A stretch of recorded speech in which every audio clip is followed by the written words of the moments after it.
You ask Tiger to solve. This deals with linear equations with one unknown.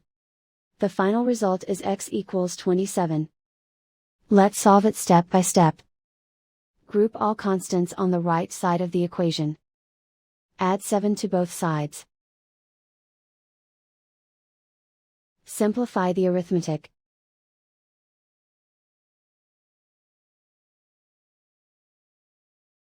Isolate the x. Multiply both sides by inverse fraction 3/2. Group like terms.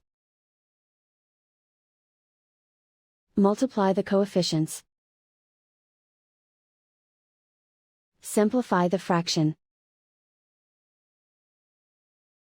Multiply the fractions. Simplify the arithmetic.